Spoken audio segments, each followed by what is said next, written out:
also wounded a number of civilians, and civilians were killed as well.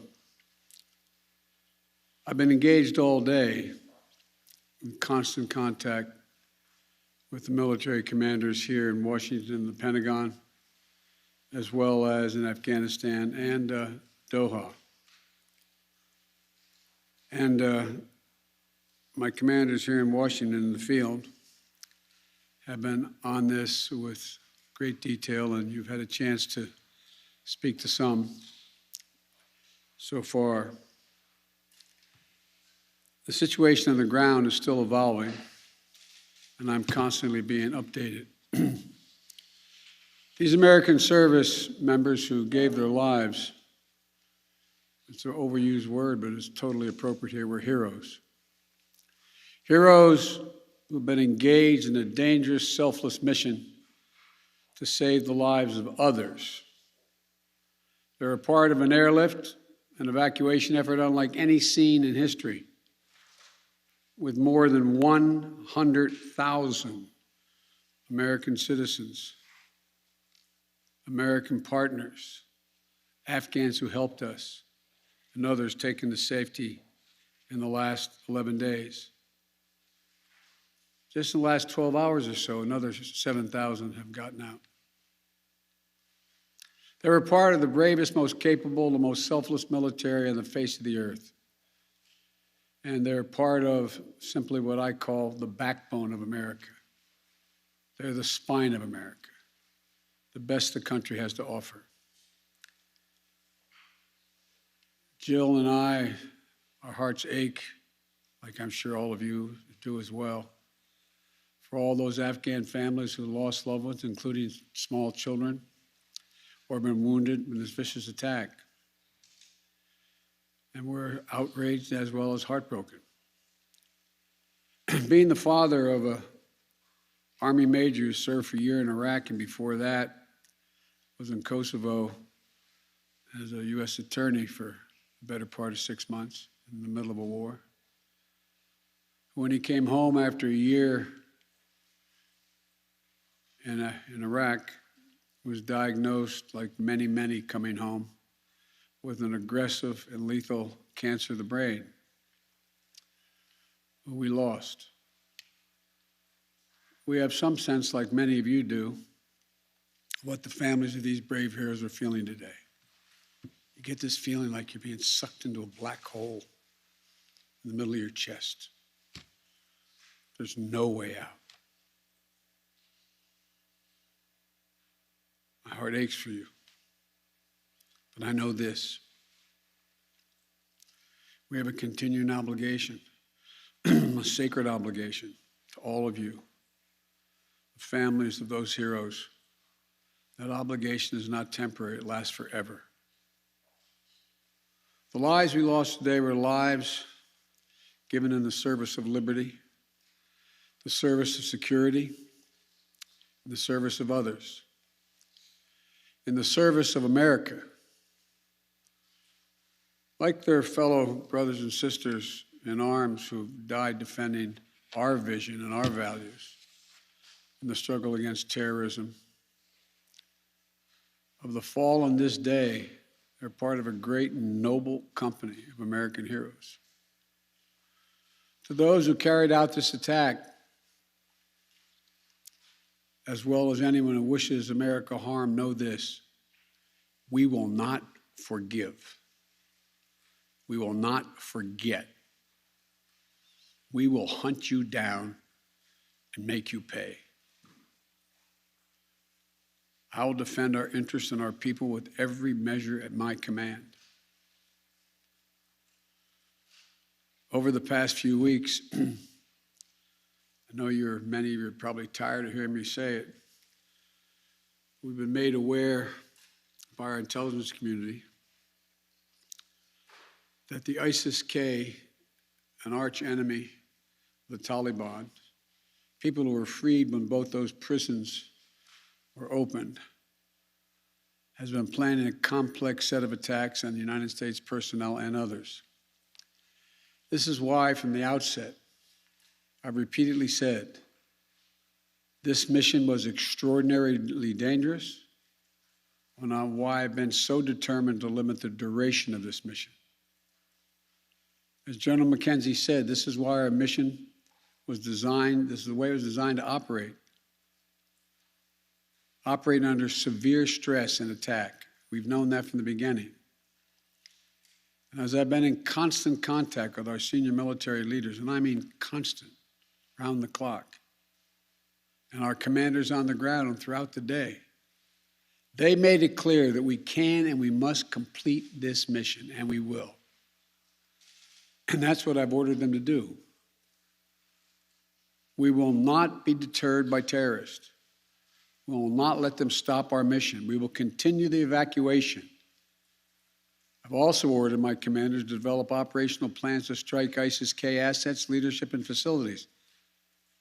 We will respond with force and precision at our time, at the place we choose, in the moment of our choosing.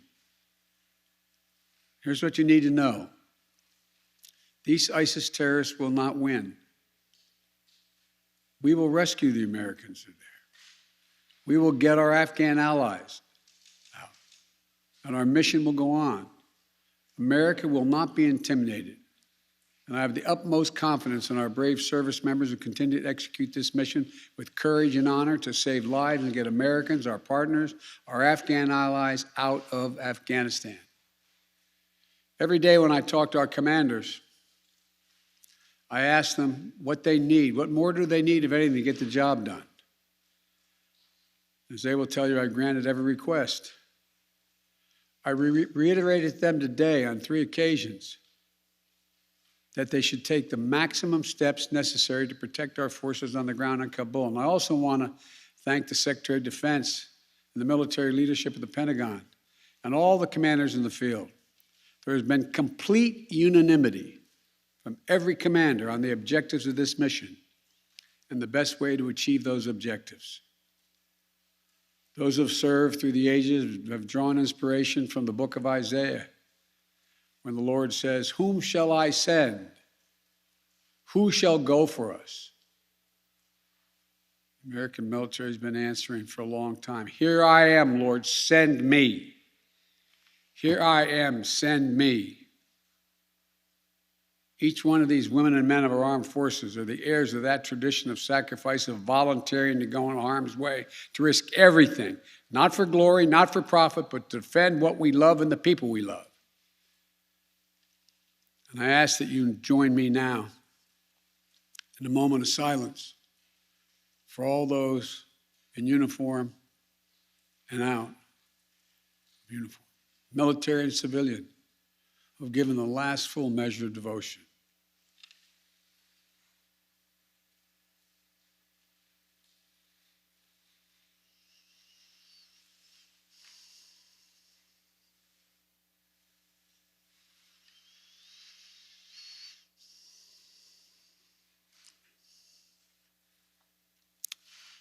Thank you. May God bless you all, and may God protect the troops and all those standing watch for America. We have so much to do. It's within our capacity to do it. We just have to remain steadfast. Steadfast. We will complete our mission, and we will continue after our troops have withdrawn to find means by which we can find any American who wishes to get out of Afghanistan. We will find them and we will get them out. Ladies and gentlemen, they gave me a list here. The first person I was instructed to call on was Kelly O'Donnell of NBC. You have said leaving Afghanistan is in the national interest of the United States. After today's attack, do you believe you will authorize additional forces to respond to that attack inside Afghanistan? And are you prepared to add additional forces to protect those Americans who remain on the ground carrying out the evacuation operation? I've instructed the military, whatever they need, if they need additional force, I will grant it. But the military from the chairman of the Joint Chiefs, the commanders in the field have all contacted me one way or another, usually by letter, saying they subscribe to the mission as designed to get as many people out as we can within the time frame that is allotted. That is the best way, they believe, to get as many Americans out as possible and others. And with regard to finding, tracking down the ISIS leaders who ordered this, we have some reason to believe we know who they are, not certain, and we will find ways of our choosing without large military operations to get them wherever they are. Trevor, Reuters. Thank you, Mr. President. There's been some criticism, even from people in your party, about the dependence on the Taliban to secure the perimeter of the airport. Do you feel like there was a mistake made in that regard? No, I don't. Look, I think General McKenzie handled this question very well. The fact is that we're in a situation, we inherited a situation, particularly since, as we all know, that the Afghan military collapsed 11 days before, in 11 days, that it is in the interest of, as McKenzie said, in the interest of the Taliban, that in fact ISIS-K does not metastasize beyond what it is, number one. And number two, it's in their interest that we are able to leave on time, on target. And as a consequence of that, the major things we've asked them, moving back the perimeter, giving more space between the wall, stopping vehicles from coming through, etc., searching people coming through. It is not what you'd call a tightly commanded, regimented operation like the U.S. is, the military is, but they're acting in their interest. And so, by and large, and I've asked this same question to military on the ground, whether or not it's a useful exercise. No one trusts them. We're just counting on their self-interest to continue to generate their activities. And it's in their self-interest that we leave when we said, and that we get as many people out as we can. Like I said, even in the midst of everything that happened today, over 7,000 people we've gotten out, over 5,000 Americans overall. So it's not a matter of trust, it's a matter of mutual self-interest. And, but there is no evidence thus far that I've been given as a consequence by any of our commanders in the field that there has been collusion between the Taliban and ISIS in carrying out what happened today, both in front of the hotel and what is expected to continue for beyond today. Amir, Associated Press. Thank you, Mr. President. You have spoken, again, powerfully about your own son and the weight of these decisions. With that in mind, and also what you've said, that the longer we stay, the more likelihood that there would be a major attack. How do you weigh staying even one more day, considering what's happened? Because I think what America says matters. What we say we're going to do in the context in which we say we're going to do it, that we do it, unless something exceptional changes.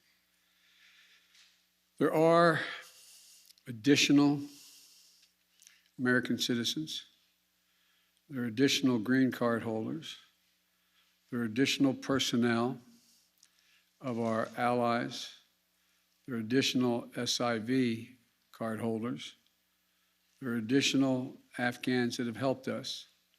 And there are additional groups of individuals that have been contacted us, from women's groups to NGOs and others, who have expressly indicated they want to get out and have gathered in certain circumstances in groups, on buses and other means.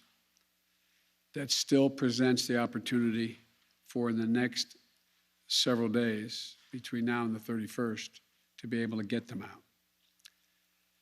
And our military, and I believe, to the extent that we can do that, knowing the threat, knowing that we may very well have another attack, the military has concluded that's what we should do. I think they're right. I think they're correct. And after that, we're going to be in a circumstance where will be, I believe, numerous opportunities to continue to provide access for additional persons to get out of Afghanistan, either through means that we provide and or are provided through in cooperation with the Taliban. They're not good guys, the Taliban. We're not suggesting that at all. But they have keen interest. As many of you have been reporting, they very much would like to figure out how to keep the airport open. They don't have the capacity to do it. They very much are trying to figure out whether or not they can maintain what is the portion of an economy that has become not robust, but fundamentally different than it had been. And so there's a lot of reasons why they have reached out, not just to us, but to others, as to why it would be continued in their interest to get more of the personnel we want to get out. We can locate them. Now, there's not many left that we can assess that want to come out. There's some Americans we've identified, we've contacted the vast majority of them, not all of them, who don't want to leave because they're dual nationals, they have extended families, et cetera. And there's others who are looking for the time. So that's why we continue. I'll take a few more questions, but you, sir. I wanted to ask you, that's okay. You say that what America says matters. What do you say to the Afghans who helped troops who may not be able to get out by August 31st? I say we're going to continue to try to get you out. It matters. Look, I know of no conflict, as a student of history, no conflict where when a war was ending, one side was able to guarantee that everyone they wanted to be extracted from that country would get out. And think about it, folks. I think it's important. I know the American people get this in their gut. There are, I would argue, millions of Afghani citizens who are not Taliban, who did not actively cooperate with us as SIVs, who, if given a chance, they'd be on board a plane tomorrow. It sounds ridiculous, but the vast majority of people in communities like that want to come to America, given a choice. So getting every single person out can't be guaranteed by anybody because there's a determination all who wants to get out as well. At any rate, it's a process. I was really pointing to you, but you, sir. Thank Thank you, Mr. President. There are reports that U.S. officials provided the Taliban with names of Americans and Afghan officials to evacuate. Were you aware of that? Did that happen? And then, sir, did you personally reject a recommendation to hold or to recapture Bagram Air Force Base? Here's what I've done let's answer the last question first.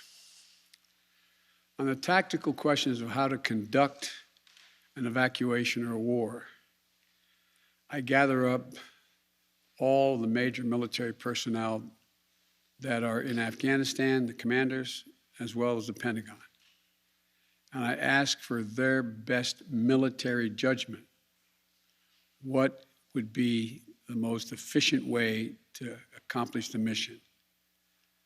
They concluded, the military, that Bagram was not much value added, that it was much wiser to focus on Kabul. And so I followed that recommendation.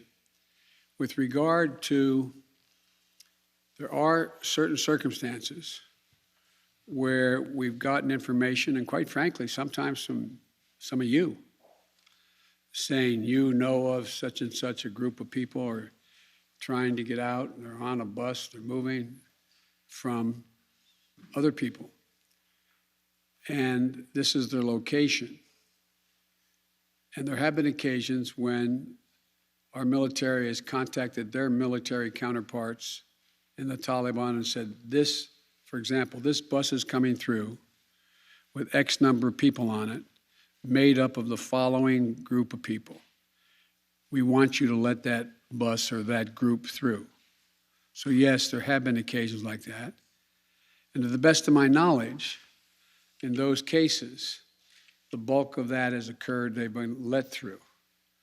But I can't tell you with any certitude that there's actually been a list of names. I know there may have been, but I know of no circumstance. It doesn't mean it didn't exist. That here's the names of 12 people, they're coming, let them through. It could very well have happened. I'll take one more question. Wait. Let me take the one question from the most interesting guy that I know in the press. That's you. Mr. President, there had not been a U.S. service member killed in combat in Afghanistan since February of 2020. You set a deadline, you pulled troops out, you sent troops back in, and now 12 Marines are dead. You said the buck stops with you. Do you bear any responsibility for the way that things have unfolded in the last 2 weeks? I bear responsibility for fundamentally all that's happened of late. But here's the deal. You know, I wish you'd one day say these things. You know as well as I do that the former president made a deal with the Taliban that he would get all American forces out of Afghanistan by May 1. In return, the commitment was made, and that was a year before. In return, he was given a commitment that the Taliban would continue to attack others, but would not attack any American forces. Remember that? I'm being serious. No, I'm asking you a question. Because before... No, wait a minute. I'm asking you a question. Is that accurate, to the best of your knowledge? What? I don't think that the issue that, do you think that people have an issue with pulling out of Afghanistan or just the way that things have happened? I think they have an issue that people are likely to get hurt. Some, as we've seen, have gotten killed, and that it is messy. The reason why, whether my friend will acknowledge it or has reported it, the reason why there were no attacks on Americans, as you said, from the date until I came into office, was because the commitment was made by President Trump, I will be out by May 1st. In the meantime, you agree not to attack any Americans. That was the deal. That's why no American was attacked. A few days ago, you said you squarely stand by your decision to pull out. Yes, I do, because look at it this way, folks, and I have another meeting for real.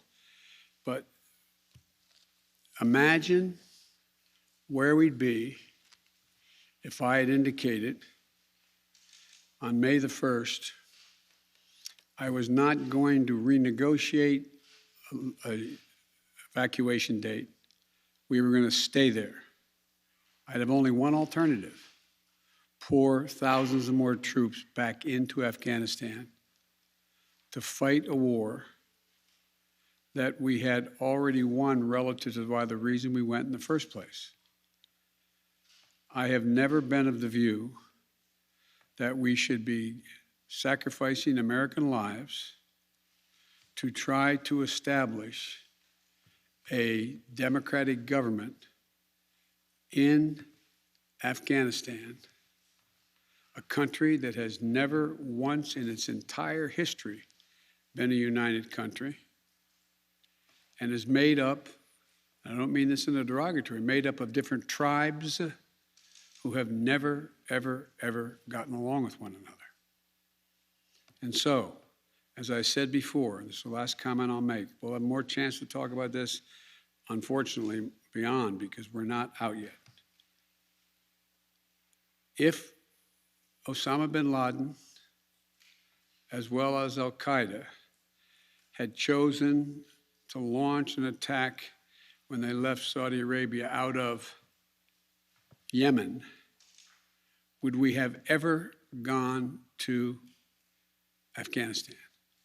Even though the Taliban completely controlled Afghanistan at the time, would we have ever gone? I know it's not fair to ask you questions, it's rhetorical, but raise your hand if you think we should have gone and given up thousands of lives and tens of thousands of wounded. Our interest in going was to prevent al-Qaeda from reemerging, first to get bin Laden, wipe out al-Qaeda in Afghanistan, prevent that from happening again. As I've said 100 times, terrorism is metastasized around the world. We have greater threats coming out of other countries, a heck of a lot closer to the United States. We don't have military encampments there. We don't keep people there. We have over-the-horizon capability to keep them from going after us. Ladies and gentlemen, it was time to end a 20-year war. Thank you so much. What is the plan to recognize the Taliban as the government?